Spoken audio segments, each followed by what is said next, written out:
ओम नमो भगवते वासुदेवाय। दोस्तों, आप श्रीमद् भागवत महापुराण के छठे स्कंद का श्रवण कर रहे हैं। तृतीय अध्याय, यम और यमदूतों का संवाद। राजा परीक्षित ने पूछा, भगवान, देवाधिदेव धर्मराज के वश में सारे जीव हैं और भगवान के पार्षदों ने उन्हीं की आज्ञा भंग कर दी तथा उनके दूतों को अपमानित कर दिया। जब उनके दूतों ने यमपुरी में जाकर उनसे अजामिल का वृत्तांत कह सुनाया, तब सब कुछ सुनकर उन्होंने अपने दूतों से क्या कहा? ऋषिवर, मैंने पहले यह बात कभी नहीं सुनी कि किसी ने किसी भी कारण से धर्मराज के शासन का उल्लंघन किया हो। भगवान, इस विषय में लोग बहुत संदेह करेंगे और उसका निवारण आपके अतिरिक्त दूसरा कोई नहीं कर सकता, ऐसा मेरा निश्चय है। श्री सुखदेव जी ने कहा, परीक्षित, जब भगवान के पार्षदों ने यमदूतों का प्रयत्न विफल कर दिया, तब उन लोगों ने संयमनीपुरी के स्वामी एवं अपने शासक यमराज के पास जाकर निवेदन किया। यमदूतों ने कहा, प्रभु, संसार के जीव 3 प्रकार के कर्म करते हैं, पाप, पुण्य अथवा दोनों से मिश्रित। इन जीवों को उन कर्मों का फल देने वाले शासक संसार में कितने हैं? यदि संसार में दंड देने वाले बहुत से शासक हों तो किसे सुख मिले और किसे दुख, इसकी व्यवस्था एक सी ना हो सकेगी। संसार में कर्म करने वालों के अनेक होने के कारण यदि उनके शासन भी अनेक हो तो उन शासकों का शासकपना नाम मात्र का ही होगा, जैसे एक सम्राट के अधीन बहुत से नाम मात्र के सामंत होते हैं। इसलिए हम तो ऐसा समझते हैं कि अकेले आप ही समस्त प्राणियों और उनके स्वामियों के भी अधीश्वर हैं। आप ही मनुष्यों के पाप और पुण्य के निर्णायक, दंडदाता और शासक हैं। प्रभु, अब तक संसार में कहीं भी आपके द्वारा नियत किए हुए दंड की अवहेलना नहीं हुई थी, किंतु इस समय 4 अद्भुत सिद्धों ने आपकी आज्ञा का उल्लंघन कर दिया है। प्रभु, आपकी आज्ञा से हम लोग एक पापी को यातना गृह की ओर ले जा रहे थे, परंतु उन्होंने बलपूर्वक आपके फंदे काटकर उसे छुड़ा दिया। हम आपसे उनका रहस्य जानना चाहते हैं। यदि आप हमें सुनने का अधिकारी समझे तो कहें। प्रभु, बड़े ही आश्चर्य की बात हुई कि इधर तो अजामिल के मुंह से नारायण यह शब्द निकला और उधर वे डरो मत कहते हुए झटपट वहां आ पहुंचे। श्री सुखदेव जी कहते हैं, जब दूतों ने इस प्रकार प्रश्न किया, तब देव शिरोमणि प्रजा के शासक भगवान यमराज ने प्रसन्न होकर श्रीहरि के चरण कमलों का स्मरण करते हुए उनसे कहा। यमराज ने कहा, दूतों, मेरे अतिरिक्त एक और ही चराचर जगत के स्वामी हैं। उन्हीं में यह संपूर्ण जगत सूत में वस्त्र के समान ओतप्रोत है। उन्हीं के अंश ब्रह्मा, विष्णु और शंकर इस जगत की उत्पत्ति, स्थिति तथा प्रलय करते हैं। उन्हीं ने इस सारे जगत को नथे हुए बैल के समान अपने अधीन कर रखा है। मेरे प्यारे दूतों, जैसे किसान अपने बैलों को पहले छोटी छोटी रस्सियों में बांधकर फिर उन रस्सियों को एक बड़ी आड़ी रस्सी में बांध देते हैं, वैसे ही जगदीश्वर भगवान ने भी ब्राह्मण आदि वर्ण और ब्रह्मचर्य आदि आश्रम रूप छोटी छोटी नाम की रस्सियों में बांधकर फिर सब नामों को वेद वाणी रूप बड़ी रस्सी में बांध रखा है। इस प्रकार सारे जीव नाम एवं कर्म रूप बंधन में बंधे हुए भयभीत होकर उन्हें ही अपना सर्वस्व भेंट कर रहे हैं। दूतों, मैं इंद्र, निऋति, वरुण, चंद्रमा, अग्नि, शंकर, वायु, सूर्य, ब्रह्मा, 12 आदित्य, विश्वे देवता, 8 वसु, साध्य, 49 मरुत, सिद्ध, 11 रुद्र, रजोगुण एवं तमोगुण से रहित भृगु आदि प्रजापति और बड़े बड़े देवता, सब के सब सत्व प्रधान होने पर भी उनकी माया के अधीन हैं तथा भगवान कब क्या किस रूप में करना चाहते हैं इस बात को नहीं जानते, तब दूसरों की तो बात ही क्या है। दूतों, जिस प्रकार घट, पट आदि रूपवान पदार्थ अपने प्रकाशक नेत्र को नहीं देख सकते, वैसे ही अंतःकरण में अपने साक्षी रूप से स्थित परमात्मा को कोई भी प्राणी इंद्रिय, मन, प्राण, हृदय या वाणी आदि किसी भी साधन के द्वारा नहीं जान सकता।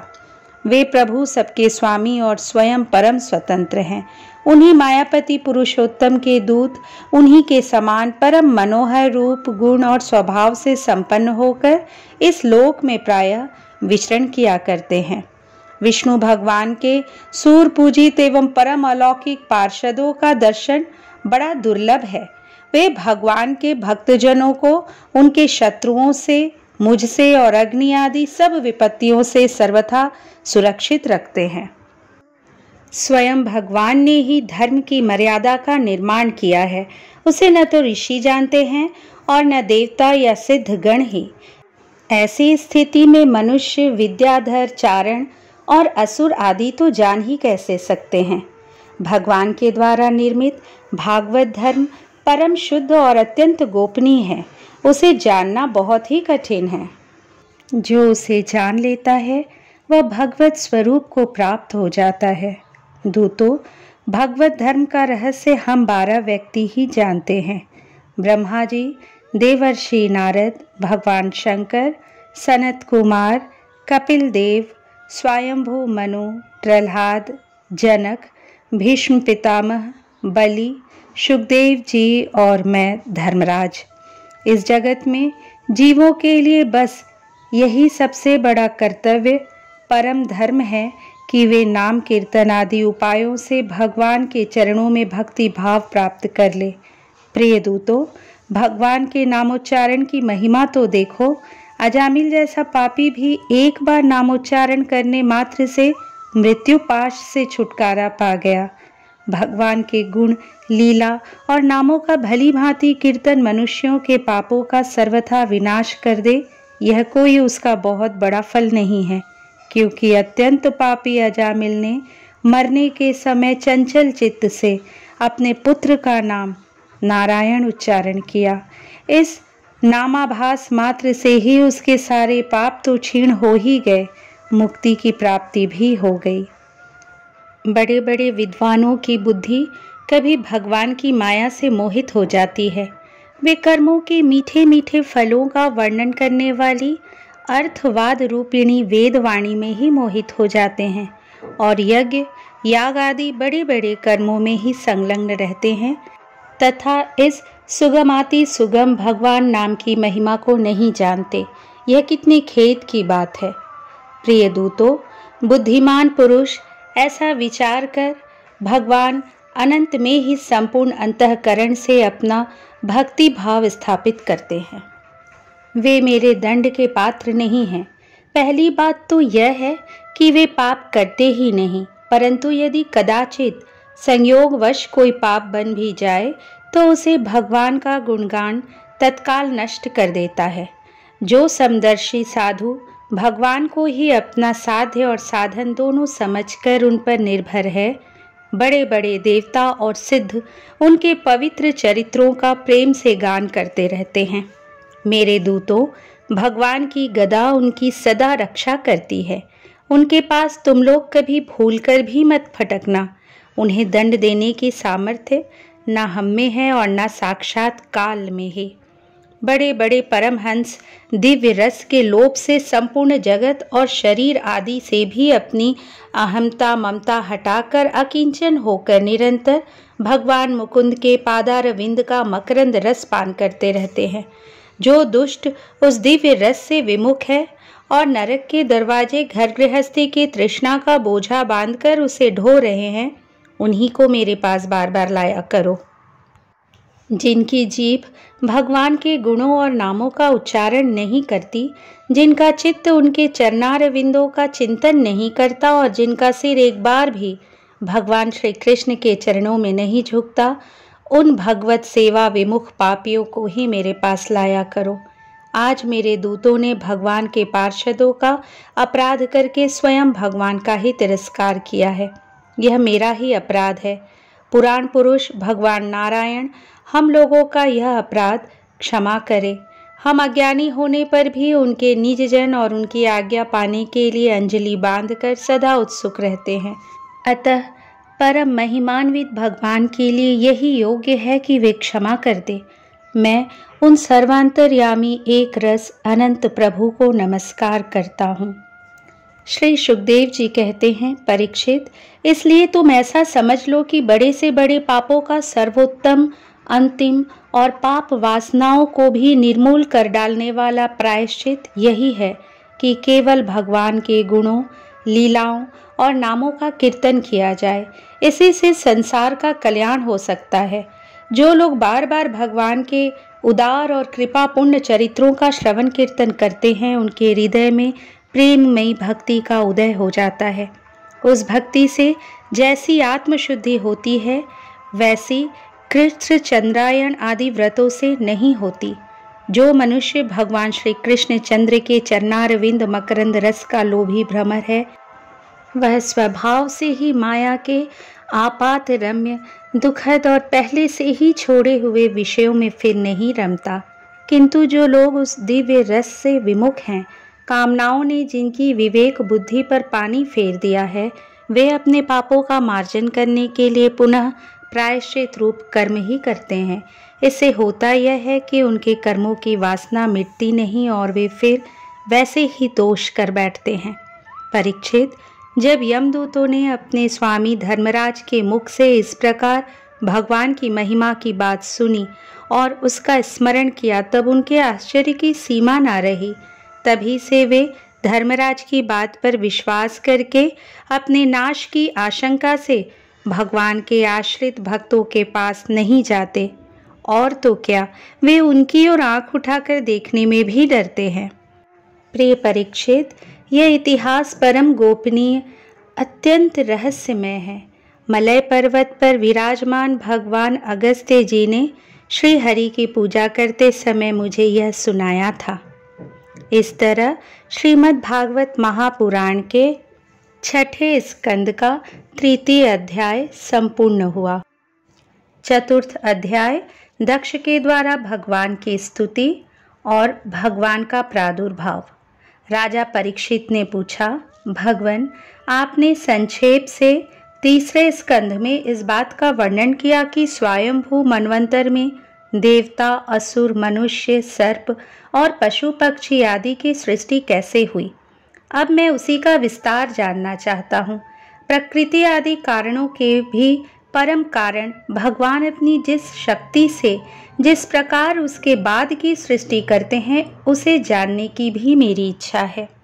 सूत जी कहते हैं, शौनक आदि ऋषियों, परम योगी व्यास नंदन श्री सुखदेव जी ने राजर्षि परीक्षित का यह सुंदर प्रश्न सुनकर उनका अभिनंदन किया और इस प्रकार कहा।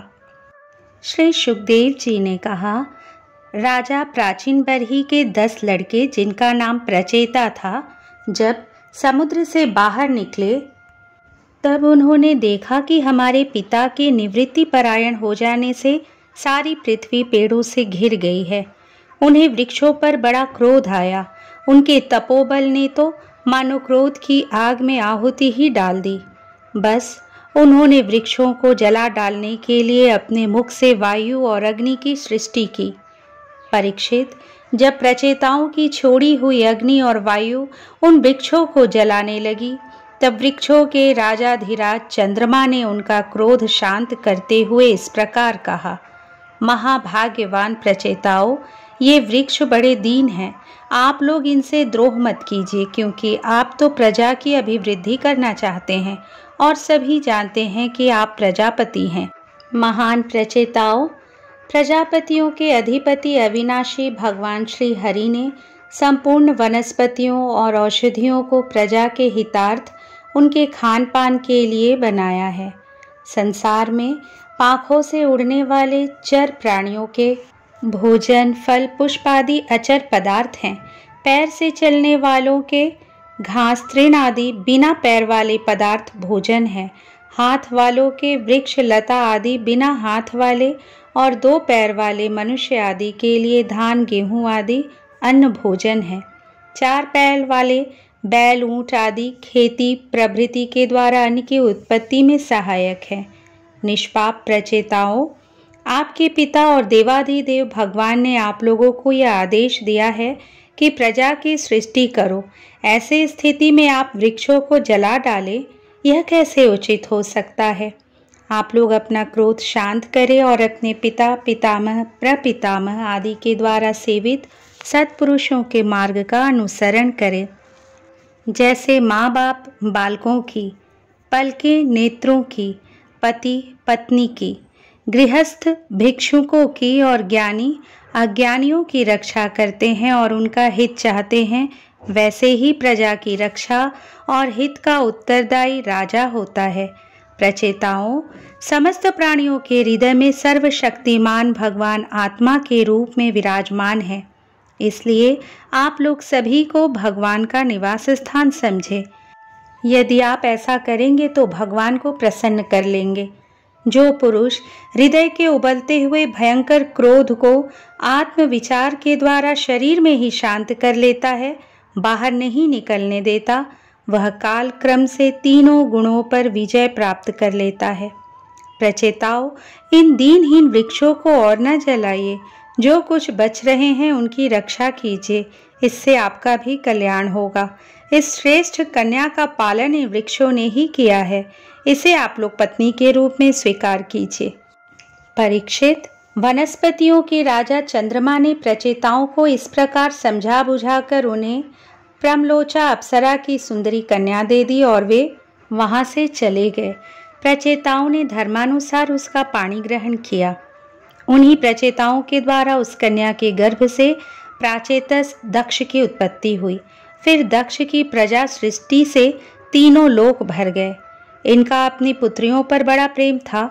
इन्होंने जिस प्रकार अपने संकल्प और वीर से विविध प्राणियों की सृष्टि की, वह मैं सुनाता हूँ, तुम सावधान होकर सुनो।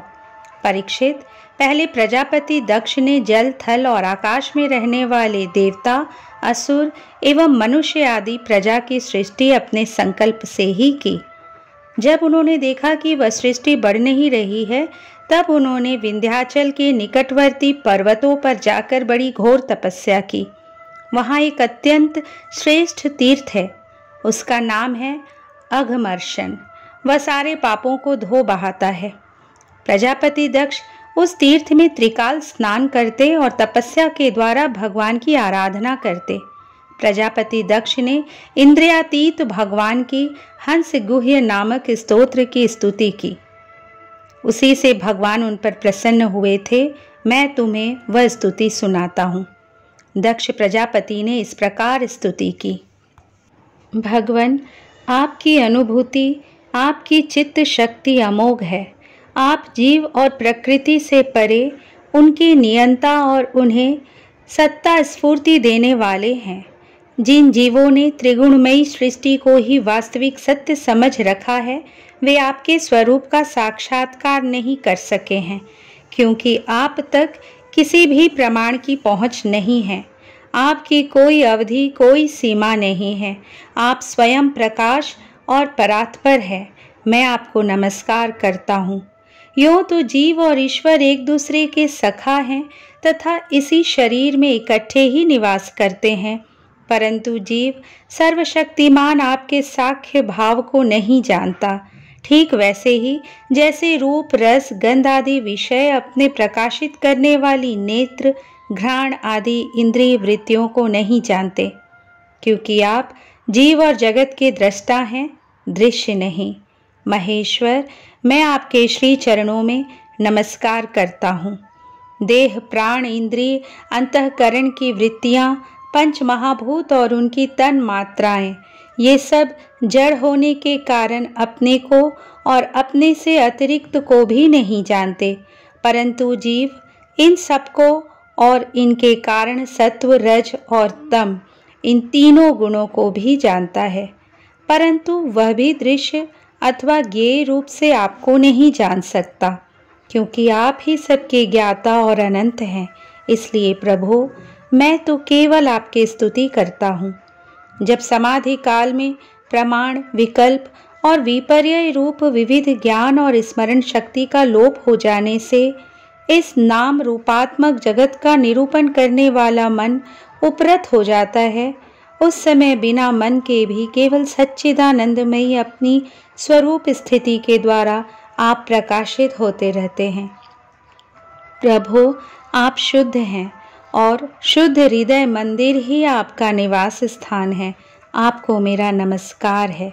जैसे याज्ञिक लोग काष्ठ में छिपे हुए अग्नि को सामिधेनी नाम के 15 मंत्रों के द्वारा प्रकट करते हैं, वैसे ही ज्ञानी पुरुष अपनी 27 शक्तियों के भीतर गूढ़ भाव से छिपे हुए आपको अपनी शुद्ध बुद्धि के द्वारा हृदय में ही ढूंढ निकालते हैं। जगत में जितनी विभिन्नताएं दिख पड़ती है वे सब माया की ही हैं। माया का निषेध कर देने पर केवल परम सुख के साक्षात्कार स्वरूप आप ही अवशेष रहते हैं। परंतु जब विचार करने लगते हैं तब आपके स्वरूप में माया की उपलब्धि निर्वचन नहीं हो सकता, अर्थात माया भी आप ही हैं। अतः सारे नाम और सारे रूप आपके ही हैं। प्रभु, आप मुझ पर प्रसन्न होइए, मुझे आत्म प्रसाद से पूर्ण कर दीजिए। प्रभु, जो कुछ वाणी से कहा जाता है अथवा जो कुछ मन, बुद्धि और इंद्रियों से ग्रहण किया जाता है वह आपका स्वरूप नहीं है, क्योंकि वह तो गुण रूप है और आप गुणों की उत्पत्ति और प्रलय के अधिष्ठान हैं। आप में केवल उनकी प्रतीति मात्र है। भगवान, आप में ही यह सारा जगत स्थित है। आपसे ही निकला है और आपने और किसी के सहारे नहीं, अपने आप से ही इसका निर्माण किया है। यह आपका ही है और आपके लिए ही है। इसके रूप में बनने वाले भी आप हैं और बनाने वाले भी आप ही हैं। बनने बनाने की विधि भी आप ही हैं। आप ही सबसे काम लेने वाले भी हैं। जब कार्य और कारण का भेद नहीं था तब भी आप स्वयं सिद्ध स्वरूप से स्थित थे। इसी से आप सबके कारण भी है।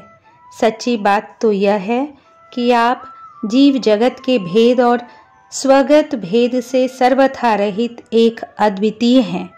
आप स्वयं ब्रह्म हैं। आप मुझ पर प्रसन्न हो। प्रभु, आप ही की शक्तियाँ वादी प्रतिवादियों के विवाद और संवाद का विषय होती हैं और उन्हें बार बार मोह में डाल दिया करती हैं। आप अनंत अप्राकृत कल्याण गुण गणों से युक्त एवं स्वयं अनंत हैं। मैं आपको नमस्कार करता हूँ। भगवान, उपासक लोग कहते हैं कि हमारे प्रभु हस्तपादादि से युक्त साकार विग्रह हैं और सांख्यवादी कहते हैं कि भगवान हस्तपादादि विग्रह से रहित निराकार है। यद्यपि इस प्रकार वे एक ही वस्तु के दो परस्पर विरोधी धर्मों का वर्णन करते हैं, परंतु फिर भी उसमें विरोध नहीं है, क्योंकि दोनों एक ही परम वस्तु में स्थित है। बिना आधार के हाथ पैर आदि का होना संभव नहीं है और निषेध की भी कोई न कोई अवधि होनी ही चाहिए। आप वही आधार और निषेध की अवधि हैं, इसलिए आप साकार निराकार दोनों से ही अविरुद्ध सम पर ब्रह्म हैं। प्रभु, आप अनंत हैं। आपका न तो कोई प्राकृत नाम है और न कोई प्राकृत रूप। फिर भी जो आपके चरण कमलों का भजन करते हैं उन पर अनुग्रह करने के लिए आप अनेक रूपों में प्रकट होकर अनेकों लीलाएं करते हैं तथा उन रूपों एवं लीलाओं के अनुसार अनेकों नाम धारण कर लेते हैं। परात्मन, आप मुझ पर कृपा प्रसाद कीजिए। लोगों की उपासनाएं प्रायः साधारण कोटि की होती है, अतः आप सबके हृदय में रहकर उनकी भावना के अनुसार भिन्न भिन्न देवताओं के रूप में प्रतीत होते रहते हैं। ठीक वैसे ही जैसे हवा गंध का आश्रय लेकर सुगंधित प्रतीत होती है, परंतु वास्तव में सुगंधित नहीं होती, ऐसे सबकी भावनाओं का अनुसरण करने वाले प्रभु मेरी अभिलाषा पूर्ण करें। श्री सुखदेव जी कहते हैं, परीक्षित, विंध्याचल के अघमर्षण तीर्थ में जब प्रजापति दक्ष ने इस प्रकार स्तुति की तब भक्त वत्सल भगवान उनके सामने प्रकट हुए। उस समय भगवान गरुड़ के कंधों पर चरण रखे हुए थे। विशाल एवं हृष्टपुष्ट 8 भुजाएं थी। उनमें चक्र, शंख, तलवार, ढाल, बाण, धनुष, पाश और गदा धारण किए हुए थे। वर्षाकालीन मेघ के समान श्यामल शरीर पर पीतांबर फहरा रहा था। मुखमंडल प्रफुल्लित था। नेत्रों से प्रसाद की वर्षा हो रही थी। घुटनों तक वनमाला लटक रही थी। वक्ष स्थल पर सुनहरी रेखा, श्रीवत्स चिन्ह और गले में कौस्तुभ मणि जगमगा रही थी। बहुमूल्य किरीट, कंगन, मकराकृति, कुंडल, करधनी, अंगूठी, कड़े, नुपुर और बाजूबंद अपने अपने स्थान पर सुशोभित थे। त्रिभुवनपति भगवान ने त्रैलोक के विमोहन रूप धारण कर रखा था। नारद, नंद, सुनंद आदि पार्षद उनके चारों ओर खड़े थे। इंद्र आदि देवेश्वर गण स्तुति कर रहे थे तथा सिद्ध, गंधर्व और चारण भगवान के गुणों का गान कर रहे थे। यह अत्यंत आश्चर्यमय और अलौकिक रूप देखकर दक्ष प्रजापति कुछ सहम गए। प्रजापति दक्ष ने आनंद से भरकर भगवान के चरणों में साष्टांग प्रणाम किया। जैसे झरनों के जल से नदियां भर जाती है, वैसे ही परमानंद के उद्रेक से उनकी एक एक इंद्रिय भर गई और आनंद परवश हो जाने के कारण वे कुछ भी बोल न सके। परीक्षित, प्रजापति दक्ष अत्यंत नम्रता से झुककर भगवान के सामने खड़े हो गए। भगवान सबके हृदय की बात जानते ही हैं। उन्होंने दक्ष प्रजापति की भक्ति और प्रजावृद्धि की कामना देखकर उनसे यूं कहा।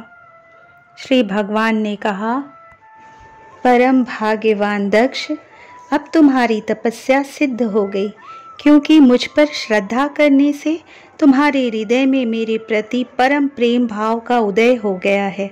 प्रजापते, तुमने इस विश्व की वृद्धि के लिए तपस्या की है, इसलिए मैं तुम पर प्रसन्न हूँ, क्योंकि यह मेरी ही इच्छा है कि जगत के समस्त प्राणी अभिवृद्ध और समृद्ध हो। ब्रह्मा, शंकर, तुम्हारे जैसे प्रजापति, स्वयंभुव आदि मनु तथा इंद्र आदि देवेश्वर, ये सब मेरी विभूतियाँ हैं और सभी प्राणियों की अभिवृद्धि करने वाले हैं। ब्रह्मन, तपस्या मेरा हृदय है, विद्या शरीर है, कर्म आकृति है, यज्ञ अंग है, धर्म मन है और देवता प्राण है। जब यह सृष्टि नहीं थी तब केवल मैं ही था, और वह भी निष्क्रिय रूप में। बाहर भीतर कहीं भी कुछ और न था, न तो कोई दृष्टा था और न दृश्य। मैं केवल ज्ञान स्वरूप और अव्यक्त था। ऐसा समझ लो मानो सब ओर सुषुप्ति ही सुषुप्ति छा रही हो। प्रिय दक्ष, मैं अनंत गुणों का आधार एवं स्वयं अनंत हूँ। जब गुणमयी माया के क्षोभ से यह ब्रह्मांड शरीर प्रकट हुआ, तब इसमें अयोनिज आदि पुरुष ब्रह्मा उत्पन्न हुए। जब मैंने उनमें शक्ति और चेतना का संचार किया, तब देव शिरोमणि ब्रह्मा सृष्टि करने के लिए उद्यत हुए, परंतु उन्होंने अपने को सृष्टि कार्य में असमर्थ सा पाया। उस समय मैंने उन्हें आज्ञा दी कि तप करो। तब उन्होंने घोर तपस्या की और उस तपस्या के प्रभाव से पहले पहल तुम 9 प्रजापतियों की सृष्टि की। प्रिय दक्ष, देखो, यह पंचजन प्रजापति की कन्या अस्किनी है। इसे तुम अपनी पत्नी के रूप में ग्रहण करो। अब तुम गृहस्थोचित स्त्री सहवास रूप धर्म को स्वीकार करो। यह अस्किनी भी उसी धर्म को स्वीकार करेगी। तब तुम इसके द्वारा बहुत सी प्रजा उत्पन्न कर सकोगे। प्रजापते, अब तक तो मानसी सृष्टि होती थी, परंतु अब तुम्हारे बाद सारी प्रजा मेरी माया से स्त्री पुरुष के संयोग से ही उत्पन्न होगी तथा मेरी सेवा में तत्पर रहेगी। श्री सुखदेव जी कहते हैं, विश्व के जीवनदाता भगवान श्री हरि यह कहकर दक्ष के सामने ही इस प्रकार अंतर्धान हो गए, जैसे स्वप्न में देखी हुई वस्तु स्वप्न टूटते ही लुप्त हो जाती है। इस तरह श्रीमद् भागवत महापुराण के 6ठे स्कंद का 4th अध्याय संपूर्ण हुआ।